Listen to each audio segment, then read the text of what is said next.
il rentre à la maison. Après quelques mois, sa femme met au monde un garçon. Après, un deuxième. Après, un troisième. Après, un quatrième. Je déteste le whisky, je peux pas, c'est impossible. Bois. Je peux pas. Bois. Bon, il boit le premier verre. Et quelqu'un m'a témoigné une fois, j'étais à Marseille, il m'a témoigné qu'il recevait Baba Saleh chez lui, et que Baba Saleh avait une petite chambre pour lui, puis il priait là-bas. Puis à un moment, le conducteur, il prend une route, Baba Saleh dit c'est la fausse route. Il buvait un thé le soir avec un peu de pain et un peu de piment. D'accord, c'était ça son repas. Le Rav, il fait très très attention à chaque détail de halakha. Le Rav, il regarde, ah bien, c'est bien. Hop, il arrive à la fin. Il dit, le nom de Dieu est tout sombre. Tous les noms de Dieu sont éclairants. Là, celui-là, tu as oublié de faire la kavana, n'est-ce pas? Il dit oui.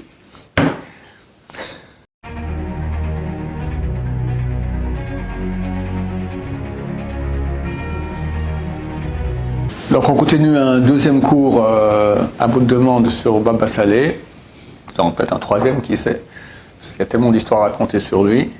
On dédie ce cours-là pour la victoire du peuple d'Israël sur ses ennemis, le retour de tous les prisonniers à la maison sains et saufs. Amen. Donc Baba Saleh est très connu pour le fait qu'il servait des verres de harak, de Mahia au Maroc, harak ici en Israël.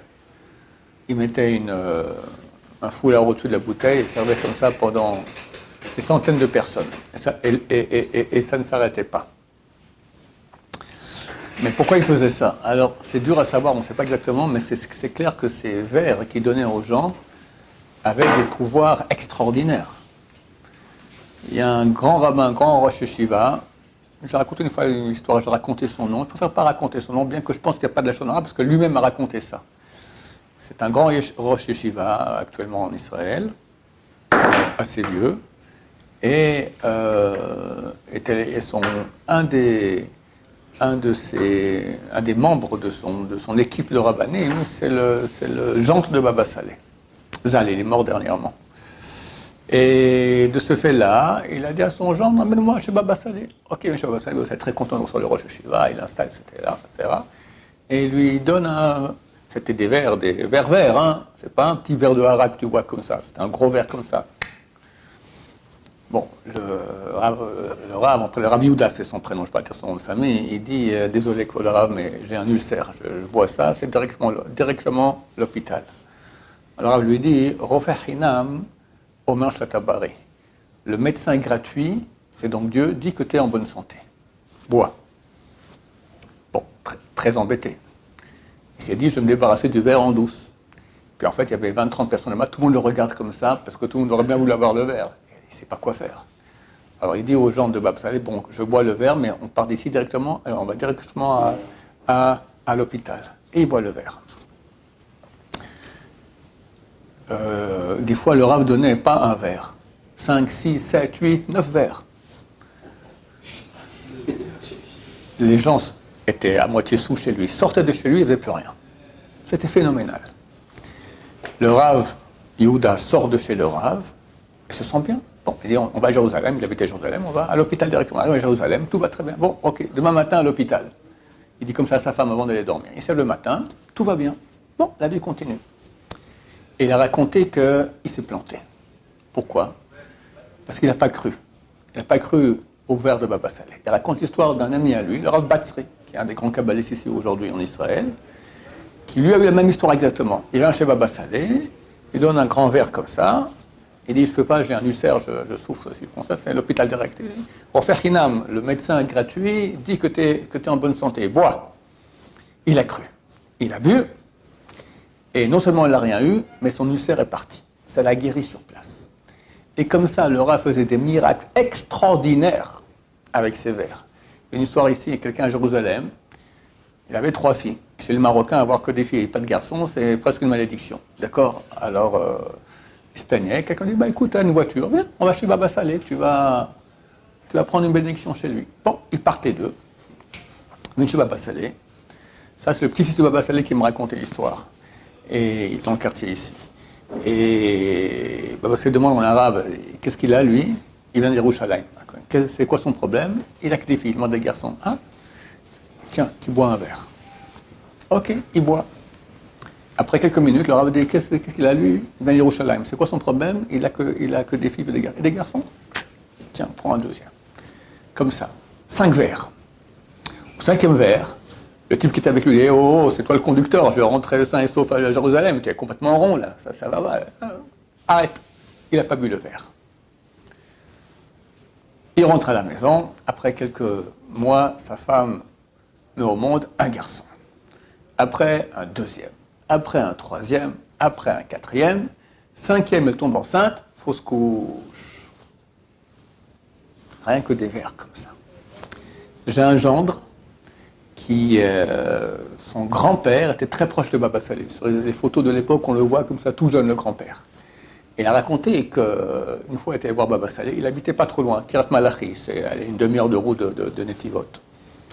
Et il y avait Baba Salé, lui, le Shamash, donc l'intendant de Baba Salé, c'était 3 personnes. Arrivent 2 Américains et amènent avec eux 6 bouteilles de Chivas Regal, whisky. Baba Salé a dit, il y a 6 bouteilles, on est 5, on finit tout. Il verse. Il appelle le Rav Mor Yosef, le grand-père de mon gendre. Il verse un verre entier comme ça de whisky et dit bois. Mais je déteste le whisky, je peux pas, c'est impossible. Bois. Mais je peux pas. Bois. Bon, il boit le premier verre. Hein? Le premier. 6 bouteilles pour 5 personnes. Au bout d'un moment, les 2 Américains étaient par terre, complètement sous déjà. Baba Salé, il devenait tout rouge. Alors, dans 2 versions, et je crois que les 2 sont vraies, ou bien il faisait comme ça, et tout partait. Ou il se mettait comme ça 1 ou 2 minutes, et se relevait, il n'y avait plus rien. Son gendre lui a demandé, mais qu'est-ce que vous faites? Il dit, je pense à Dieu, et je suis pris d'une terreur tellement grande que toute mon ivresse, elle part. C'est écrit dans le Talmud que quand quelqu'un est pris de terreur, l'ivresse part. D'accord? Quelqu'un, il se souffle. On le dit maintenant, il y a des terroristes ici. Sous ou pas, il devient très, il va se réveiller et tout, il sera super performant. Baba Salé, qui pensait à Dieu, était pris de terreur et tout, le whisky, c'était des quantités phénoménales. Alors, je ne sais pas ce que c'est. Mais on voit que ça faisait des choses extraordinaires. Alors, regarde l'histoire ici, maintenant, c'est encore pire. Donc là, les 2 Américains étaient par terre, d'accord.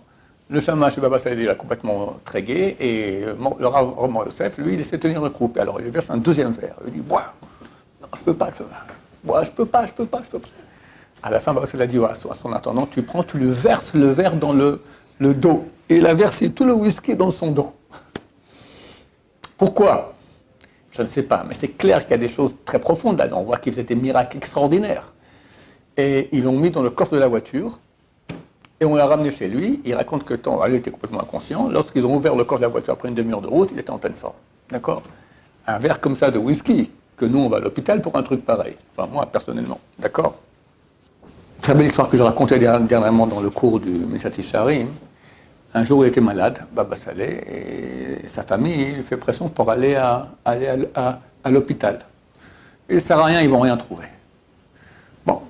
Après 2-3 jours, toujours malade, et la femme fait pression, lui, ok, si vous voulez, on va y aller, mais je vous dis, ils vont absolument rien trouver. Donc on l'amène à l'hôpital à Beersheba, on fait toutes les vérifications, tout ça, il ne trouve absolument rien. Et il est dans son lit comme ça, il y a son Shamash qui est là-bas, et Baba Salé buvait du thé à la marocaine, je crois qu'il y avait 5 ou 7 cuillères de sucre dans le thé, très sucré. À ce moment, il y a le professeur qui rentre et il voit que le Shamash prépare le thé comme ça pour... voilà, c'est ça, par exemple, cherchez midi à 14h, c'est le sucre. Vous buvez du poison, c'est pour ça que vous êtes malade. Pas du tout. Moi, j'ai rien du sucre. C'est vous qui avez du sucre. Moi, du sucre. Tous les matins, je vérifie mon taux de sang, j'ai sucre 0. Exactement comme il faut bien, il n'y a aucun problème. Vérifiez, vous verrez. Alors le médecin dit, ok, on vérifie vous, on vérifie moi. Ok, on vérifie les 2. Et il voit Baba Salé, pas de sucre. Le professeur, un taux effarant de sucre. Il dit, c'est pas possible. Sûrement ils se sont trompés dans la vérification. Et on refait. Ils refont, et ils vérifient très bien, et ils voient que lui a du sucre, et Baba Salé n'a rien de sucre. C'est pas possible. Il est complètement en déprime profonde. Baba Salé lui dit, maintenant tu vas boire de mon thé. Mais c'est pas bien. bois de mon thé, tu verras, tu n'auras plus de sucre. Il boit le thé avec tout le sucre. Maintenant, on fait la vérification. Il fait la vérification, 0. Tout est parti. Bon, tu comprends de quoi on parle, hein? Tout ça grâce à quoi? Sainteté, proximité de Dieu, étude de Torah, étude de Torah. J'ai vu sur son fils, et je pense que le père n'était pas différent que son fils, Rabbi David Abou Hassera a témoigné sur son père Baba Meir, jamais de sa vie il était endormi à minuit. D'après la Kabbalah, c'est très bien d'étudier la Torah à minuit et faire Tikkun Chatzot. Quand quelqu'un est endormi à minuit, il goûte au goût de la mort. S'il est réveillé, et il fait Birkot HaShachar, Tikkun Chatzot, étude Torah pendant 1 heure, il ne goûte pas au goût de la mort. C'est comme s'il a fait une sieste en pleine journée. Sinon, on goûte au goût de la mort. Il dit jamais, mon père Baba Meir, c'est arrivé qu'il dormait à minuit. Quand il était petit, son père Baba le levait tôt, au milieu de la nuit, comme ça, à minuit. Sa mère a dit, mais ça va, il est trop jeune, laisse-le. Si j'habitue pas maintenant, jamais il se lèvera comme ça. Donc, et le père faisait cela, c'est dans la famille aussi, on voit chez Rabbi Yaakov, le grand-père de Salé, il parle dans ses livres de l'importance de cela. Donc c'était des géants, et regardez quel miracle il faisait. Une fois, il avait 70 ans, il était à la yeshiva en France, je crois que ça s'appelle Buffelin, une yeshiva de Chabad, proche de Paris. Il y avait là-bas un des jeunes qui s'occupait de lui. C'est au mois de Elul. Au mois de Elul, Baba Salé faisait beaucoup de Tanit Efsaka, comme on a dit, des jeûnes de la semaine entière, mais l'un après l'autre. Donc il ne mangeait pas depuis le samedi soir jusqu'au vendredi soir. Il mangeait très peu à Shabbat et de nouveau rebelote comme ça pendant une semaine entière. Il a fait ça, je crois, 3 fois de suite. L'élève a dit, Kvod Arav, vous vous mettez en danger comme ça ne va pas. On ne peut pas ne pas manger 3 semaines de suite avec un peu que manger à Shabbat, ça ne peut pas continuer comme ça. Alors celui-là a dit, écoute, j'ai 70 ans. Toi, quel âge tu as? 18 ans. Viens, on fait une course maintenant, tu verras, je vais courir, je vais arriver avant toi. Je suis plus fort que toi. Sache que notre force, notre vie ne vient pas de ce qu'on mange, elle vient de Dieu. Donc quand tu te sanctifies, tu reçois beaucoup plus de sainteté. Chers amis, j'interdis à tout le monde ici de jouer à ça. N'est-ce pas? Vous mangez tous normalement, que tu vas manger, à boire, mais savoir qu'on peut se sanctifier et au moins peut-être moins manger et boire ce qui est bon. D'accord? Se priver des choses. Commencez par ça, comme conseille le Ramchal dans son livre Messiat Yesharim. Son gendre raconte qu'une fois ils dormaient ensemble le soir, chacun dans son lit, mais dans la même chambre. Au milieu de la nuit, tout à coup, il entend Baba Salé qui dit le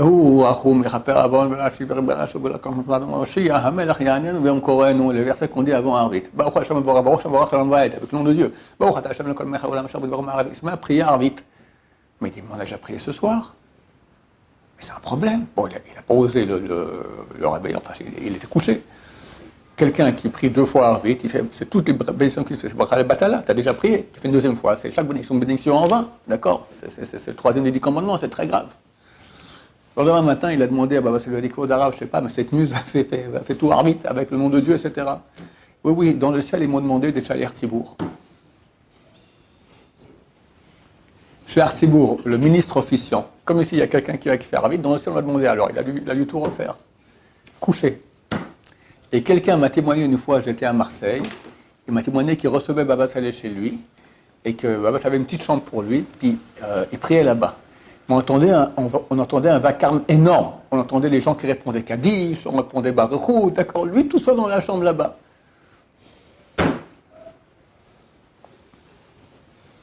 Il raconte que une fois Baba Salé s'est mis comme ça, et il a monté, je crois, il dit 250 étages, et il a commencé à parler avec Mashiach. Il parle avec Mashiach. Ah, c'était des choses extraordinaires, phénoménales. Un rave que j'ai connu qui s'appelait le rave Ovadia. Son fils habite toujours au Beit Vagan. C'est le responsable de la communauté de Ismach Lev. Son père, Rabbi David Ovadia. Et il était proche de Baba Salé. Ils étaient en France. Et Baba Salé a voulu rentrer au Maroc. Alors ils sont partis en voiture, 3 personnes. Le conducteur, Rabbi David Ovadia, Baba Salé en voiture, passé par l'Espagne, arrivé comme ça au Maroc. Ils arrivent en Espagne le soir. D'abord, Baba Salé, durant toute la route, il était comme ça dans son livre. Puis à un moment, le conducteur, il prend une route, Baba Salé dit c'est la fausse route. Il dit non, c'est bon, là, il n'y avait pas encore Waze à l'époque, mais c'est bon, c'est sur la carte, c'est tout ça. Bon, non, je te dis que tu es dans la fausse route. Vous arrivez, barrage. Barrage, effectivement, il y a eu des travaux, là, il faut prendre une autre route. Et le Rav, il est dans son livre, comme ça. Bon, le soir, ils arrivent quelque part. Et les deux, le conducteur Rav Ovadia, ils sortent faire un tour comme ça, visiter un peu, tourisme en Espagne, d'accord. Alors ça leur dit, si vous voyez du piment, amenez-moi du piment. Le Rav Ovadia, il mangeait un thé, il buvait un thé le soir avec un peu de pain et un peu de piment. D'accord, c'était ça son repas. Bon, les deux font un tour dans la ville, ils vont boire un café, après ils reviennent à la voiture, tout ça. Alors de trouver le piment, non, on n'a pas trouvé. Mais vous êtes aveugle. Vous êtes parti dans un café. Derrière le comptoir, là, à la caisse, là-bas, sur le mur, il y a un collier de piment comme ça, suspendu. Ils vont là-bas, ils voient effectivement, le Rav à distance, ils voyaient où il y avait le piment, d'accord. Ils ont acheté le piment. Le Rav, il fait très très attention à chaque détail de halakha. Par exemple, c'est une erreur commune que vous verrez dans toute votre vie. Quand on fait le Kaddish, on dit Hit Gadal, Hit Kadash, Shemé Rabba. Maintenant, le mot Hit Kadash, Shemé, le mot Hit Kadash finit par un shin, et le mot Shemé commence par un shin. Alors, beaucoup font la liaison. Ils disent Hit Gadal, Hit Kadash, Shemé Rabba. En fait, ils ont dit un seul shin. Dans la Kabbalah, pour ces deux shins, il y a beaucoup de pensées kabbalistiques à avoir. C'est super important qu'il y ait le premier shin et le deuxième. Et hélas, beaucoup de gens ne font pas attention à cela. Une fois, un type, il a commencé, il a fait le ministre officiant chez Baba Saleh, il a commencé comme ça, prenez quelqu'un d'autre. Sur place, foutu dehors, d'accord. En passant, faites aussi attention, parce que c'est yit, pas it, mais yit. Après, c'est pas kadal, mais gadal. Yit, gadal, et yit, kadash. Les gens font le contraire, des fois, ils disent yit, kadal, et yit, gadash. Ça ne va pas. Et en passant, ces gens dans la bonne prononciation, comme on fait chez Ma Israël. Comment est-ce qu'on dit Israël? Vas-y, dis-le-moi. Ouais, dis-moi le deuxième mot du Shema Israël. Répète le deuxième, que le deuxième. Faux. Toi. Répète le deuxième. Comment? Ah, c'est mieux déjà. Toi. Répète. Faux. Israël. Bien. Et toi?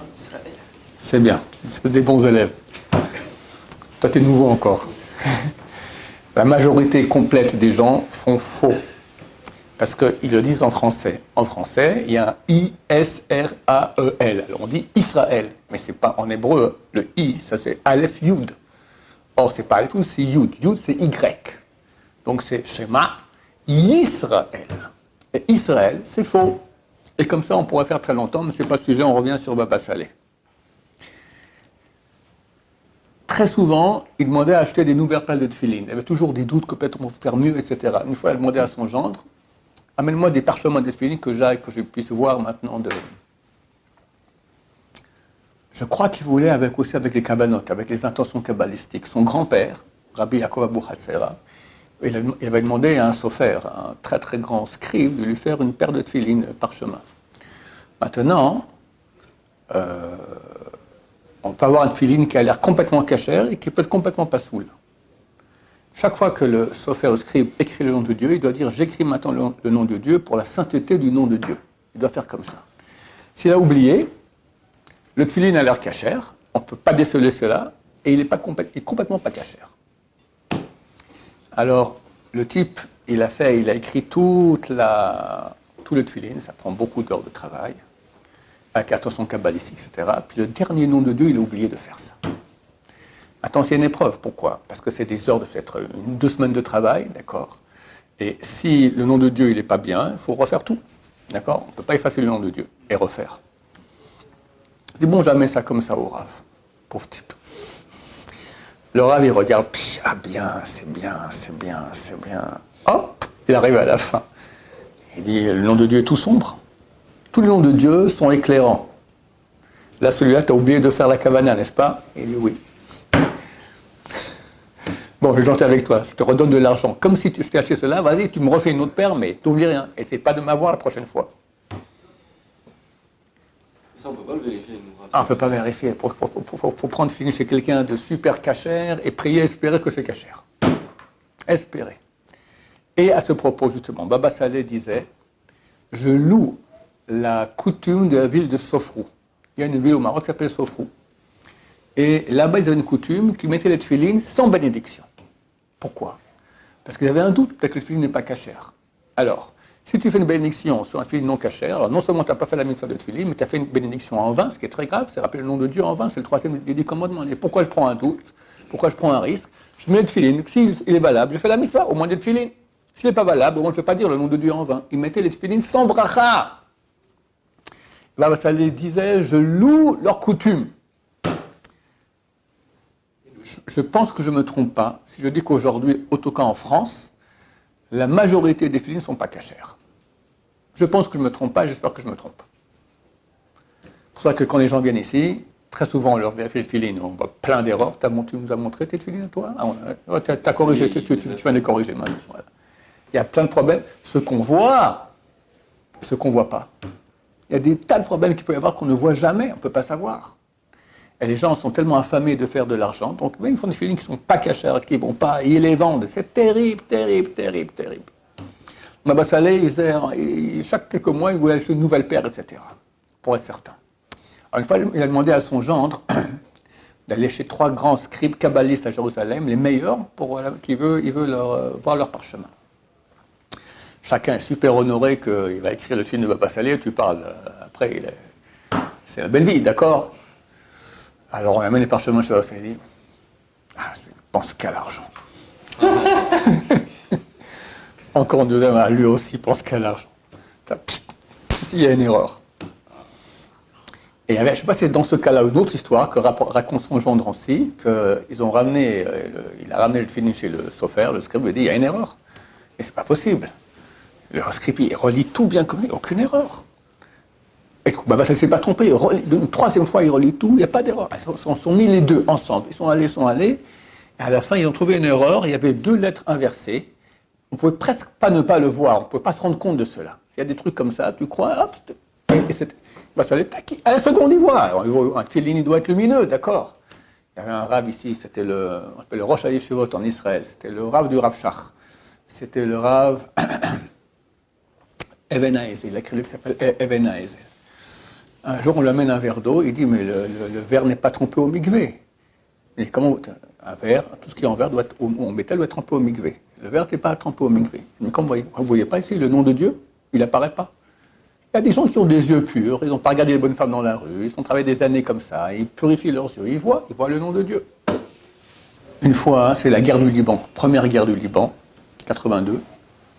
Il est décédé en 84. En 82, il y a la guerre du Liban, et un des soldats qui était là-bas, on lui dit sa fille est tombée malade, grave, elle est à l'hôpital, qui prenne un congé. C'était à Beersheba. Il est descendu donc, depuis le Liban jusqu'à Beersheba, au sud du pays, puis il s'est dit, je vais passer chez Baba Saleh. Chez Baba Saleh, il lui dit, tu prends de cette eau-là, très souvent ils ont de l'eau bénie, tu l'enduis, ou des fois à boire, enfin toutes sortes de posologies différentes, elle va guérir, t'en fais pas. Et tu la sors de l'hôpital. Il arrive là-bas, il enduit sa fille, tac, il la sort de l'hôpital. Des fois, le médecin hurlait, mais jamais de la vie, il la mettait en danger, etc. Et les gens guérissaient comme ça. Il revient à la base, et son officier lui dit, alors ça va, ta fille est guérie, tout ça? Ouais, bon, je vais chez Baba Saleh, il donne un peu d'eau, j'enduis, et voilà, je sortais, elle a guéri. Tu crois ces bêtises-là? Ce vieux pépé comme ça, il se met à parler de Baba Saleh de façon extrêmement non respectueuse, je ne vais pas dire même en exemple, d'accord? Il descend sur Baba Saleh, il en fait de la chair à pâté. Le lendemain matin, le soldat, on m'a dit qu'il s'appelait Yosef. Yosef! Yosef! Il est où, Yosef? Son officier, il est où? Je dois aller voir ton rave. Qu'est-ce qui se passe? Il est venu cette nuit en rêve, il m'est tombé dessus, il m'a engueulé comme du poisson pourri, je dois aller demander pardon. Donne-moi son adresse. L'officier, il arrive là-bas, il repart depuis tout, il arrive à Beersheba, il rentre là-bas et il y avait 100 personnes qui attendaient, il y avait des queues énormes. Bon, il s'assied. Donc la porte s'ouvre de chez Baba Saleh, sort l'intendant, lui dit, Baba Saleh, c'est bon, il t'excuse, mais plus jamais tu fais une chose pareille. Tu pars maintenant, il ne veut même pas te recevoir. Baba Saleh a vu depuis sa chambre que c'était arrivé, tac, et comme ça. En 84, Pessah 84, le fils de Baba Saleh est décédé, Baba Meir, alors que Baba Saleh était encore... Non, c'était en 83. En 83, Pessah 83, Baba Meir décédé à Pessah, alors qu'il avait 60 ans. Et son père est décédé l'année d'après, le mois de février, le 4 Shvat, alors qu'il avait 94 ans. Et Baba Saleh était très triste que son fils soit décédé. C'est pas normal, c'est pas le fils qui doit mourir avant son père. Mais en fait, Baba Saleh, il habitait environ à 3/4 d'heure à Netivot, qui est en fait 3/4 heures de route de Ashdod, où habitait Baba Meir. Et il m'a dit qu'il le prenait en voiture, très souvent. Une fois, très souvent, ça avait été le chavruta de mon chavruta. J'avais un chavruta, que j'étudiais pendant 15 ans, qui lui étudiait dans Yeshiva Negev, la yeshiva qui était à 300 mètres de la maison de Baba Saleh. Et à Netivot, à l'époque, personne n'avait de voiture, c'est très très rare. Et ce chavruta, de mon chavruta, avait une voiture. Très souvent, Baba Saleh lui demandait, tiens, tu me prends là, tu me prends là, tu me prends là. Puis un jour, il revient, le chavruta, et dit à mon chavruta, quoi, c'est extraordinaire, quoi. J'ai pris Baba Saleh, il a voulu aller voir son fils à Ashdod. On est arrivé en bas de chez lui, il m'a dit, Baba Saleh, va dire à mon fils que je suis là. Et Baba Saleh s'est mis à la place du conducteur. Le fils est entré, s'est mis à côté du conducteur, ils se sont fait la bise, et moi je me suis mis derrière. Pendant une demi-heure, ils n'ont pas dit un mot. De temps en temps, un petit grognement, après ils ont fait la bise, hop, Baba Meir est reparti chez lui, Baba Saleh, on est reparti. Donc j'ai vu qu'ils communiquent par pensée. Ça me rappelle une autre histoire que je vais raconter après, mais je reviens maintenant sur la mort de Baba Meir. Une fois, le conducteur, c'est un autre qui les prenait en voiture longtemps. Et il a vu qu'ils sont restés beaucoup plus longtemps ensemble. Alors, je ne sais pas si c'était en discussion silencieuse ou chez la maison. Ils sont restés très très longtemps. Ils ont discuté. Et je crois que le conducteur a demandé à Baba Saleh, ou il a su en tout cas, quel était le sujet de la discussion. C'était beaucoup plus long que d'habitude. Alors Baba Saleh lui a dit, on s'est bagarré les deux, on s'est disputé. On a vu qu'il y a un très grand décret de mort de milliers de juifs. Il a dit 50 000 juifs, il avait dit. Et on s'est bagarré qui mériterait de mourir pour aller annuler le décret. Et c'est mon fils qui a gagné. Il est tombé malade, et en quelques jours il est mort. Enfin, il a été malade pendant longtemps. Il avait la maladie, puis après il est mort et terminé. Alors, ça l'a dit, il a sauvé la vie de 50 000 personnes. Idem, son frère aussi, Yitzhak Abu Hatzera, Baba Haki. Baba Haki a dit à sa femme, je sais qu'il y a un décret sur Israël, et je sais que je suis censé partir pour annuler ce décret. Si pendant 40 jours dès maintenant je reste vivant, c'est bon, ça passera. Le 40e jour, il est parti voir Baba Saleh. Et ils ont discuté, Baba Saleh lui a dit, reste, ne rentre pas à la maison, reste ici dormir la nuit. Non, je dois y aller, demain je dois me réveiller pour le minyan, machin, etc. Reste. Bon, il est parti quand même. Dès qu'il a quitté la maison de Baba Saleh, il y avait aussi le rabbin Ben Tov là-bas, le rabbin qui vérifiait les mezuzot. D'accord, les deux étaient là, Baba Saleh a enlevé ses chaussures, il s'est mis à pleurer. Il dit, voilà, maintenant mon frère va mourir pour sauver la vie à 50 000 personnes. Il a fait un accident de voiture terrible, il était 4 dans la voiture, tous sont morts, et puis voilà. Ça arrive très souvent que les grands d'Israël meurent. D'ailleurs, le gendre que je vous cite sans cesse, qui a écrit un livre entier fantastique, c'est un livre que j'adore, c'est un livre, pas seulement des belles histoires de Baba Saleh, mais surtout comment il se comportait, qu'est-ce qu'il pratiquait, d'après la loi, c'est très ilchatique, très très beau comme livre de Moussar pour moi. Il s'appelle Rav David Yudayov. Et on est famille très éloignée, et ses enfants m'ont raconté qu'un des fils dormait au salon, et à 6h30 du matin, on tape à la porte. Il va ouvrir, il voit un monsieur avec une grande barbe comme ça, papa est là, oui, ok. Il appelle son père va là-bas, et pendant 20 minutes environ, ils sont à la porte, et ils discutent, mais à voix basse comme ça. Et le fils, il entend son père qui dit, Ken, oui, comme ça, bon. Et après,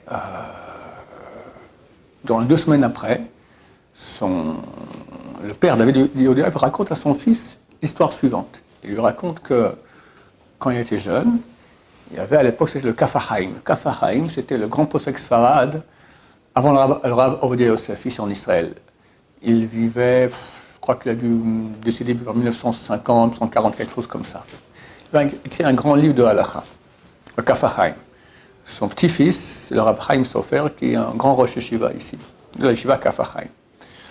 Le Kaf HaChaim, ils sont venus en rêve la nuit, ils lui ont dit, tu dois mourir pour expier les fautes du peuple d'Israël. Sinon, il y aura un grand malheur.